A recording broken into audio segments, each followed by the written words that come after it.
2021 HL paper 1, and some of these questions should be in the SL paper as well.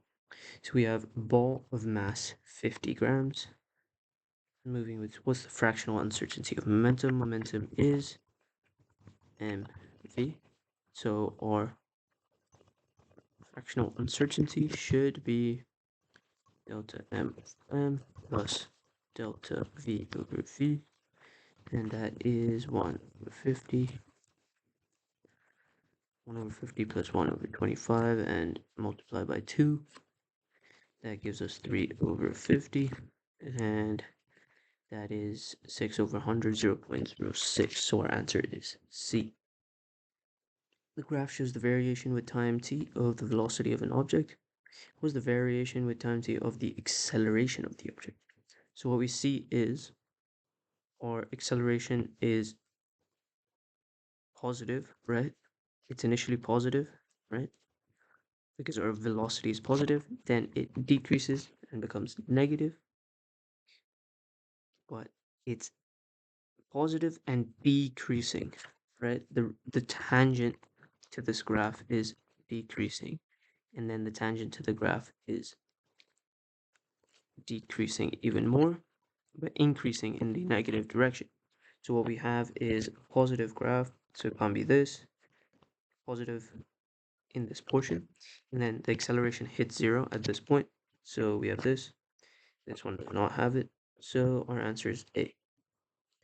And yes, hopefully that makes sense. Question 3. X and Y are two objects on a frictionless table connected by a string. Mass X is 2 kgs, mass Y is 4 kgs. Mass of string is negligible. A constant horizontal force of 12 newtons acts on Y. Okay, what is the acceleration of Y and the magnitude of the tension in the string? Okay, so both of these move together, right? So the total force on the system, F net, is equal to MA, and let's make this big M. MA is for the whole system, right? So F system is the only work being done on the whole system is 12 newtons is equal to MA, and our M is 6. So A is equal to 12 by 6, which is equal to 2. So our acceleration of the whole system is 2. But remember that both of these are moving together, right? We can't have Y with 2 meters per second and X with 4, right? That's not how it works. They move together, so both of them have an acceleration of 2 meters per second. So the acceleration of Y is also 2. Now, to determine the tension in the string, we need to form individual equations for both of these, equilibrium equations, net force equations. So F net, let's do Y here, is equal to 12 newtons, right, to the right, minus tension to the left, right, which is equal to MA, and M is 4. Then we have F net X is equal to our tension to the right, and that is simply, and there's nothing else acting on it, right? There's no friction, frictionless, and so we just have T is equal to 2, that's our mass, A. So immediately we just put this into our equation, 12 minus 2A equal to 4A, and we get A, but we already know A is equal to 2, right? So we don't really need to solve this equation. All we need to do is put in our A, and so T is equal to 2 times 2, which is equal to 4. So our tension is 4, and our answer is A. Hope that's clear. On to question 4. A net force F acts on an object of mass m is initially at rest. The object moves in a straight line. The variation of F with the distance s is shown. So this force is decreasing, right? It's not a constant force. What is the speed of the object at the distance s1? So we have to find the work done. and the work done is this area under the graph. Don't think it's F1, right?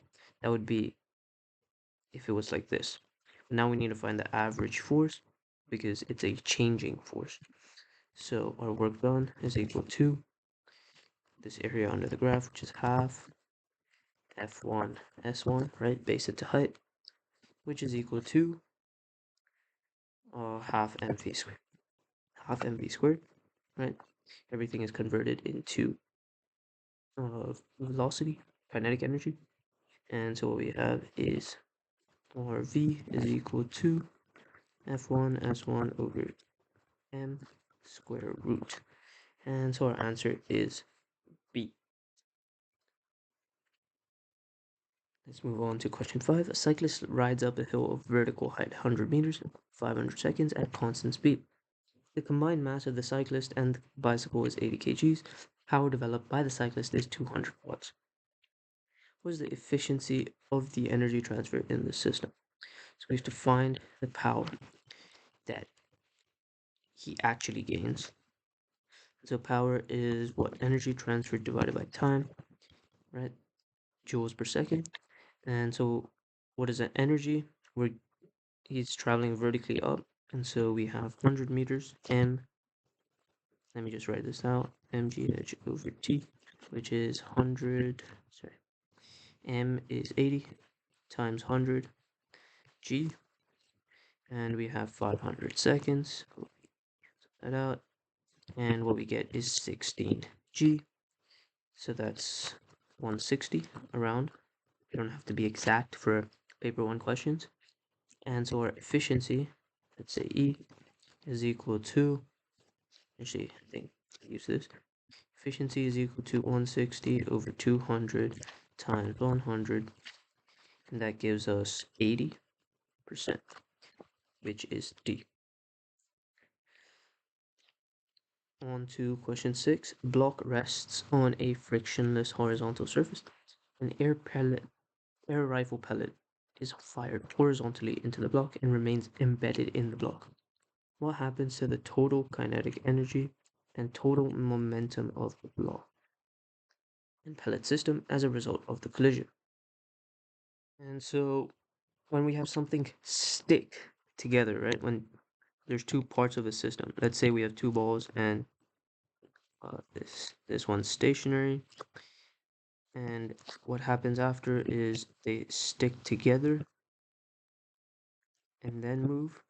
That's an inelastic collision, right? And that's what we have here essentially. And inelastic means energy Ke not conserved, right? And so our total Ke is not conserved. That should decrease because there's some deformation, there's some energy transferred as heat or something else. Our total momentum, on the other hand, does not change, right? Momentum is always conserved. Not momentum, always conserved. Okay. We have no change, and our answer is C. Question 7. A ball rolls on the floor towards a wall and rebounds with the same speed at the same angle to the wall. What is the direction of the impulse applied to the ball by the wall? Okay, so what we have is this ball. It has a horizontal velocity, let's say, right, Vx, and it has a vertical velocity, Vy. So what's happening here is it rebounds with the same speed. So we have Vy again is the exact same, and we have Vx is the exact same. Now, our Vy's are in opposite directions, right? Our Vx's are in the same direction. So when we're looking at the the direction of the impulse applied to the ball, what we have is our formula, right? Impulse is change in momentum is equal to for change in momentum, right? And that is mv minus mu. And there's no change in our horizontal, so we do not need to consider our horizontal. Let's just consider change in vertical momentum. And so what we have is the mass is the same, so m is, and vy is our initial minus our vy again, that's our final, and what we have is 2m vy in this direction, right? Now, okay, this is our final speed, right? Vy, let's take this as the negative direction. So it depends on what's your sign convention. If we take left as negative and right as positive, then this would actually be negative Vy, and this would be just Vy, right? Positive, negative. And so again, we get either negative, which means this way, or positive if we have considered this as positive and this as negative. So just remember your sign conventions, and the answer is D.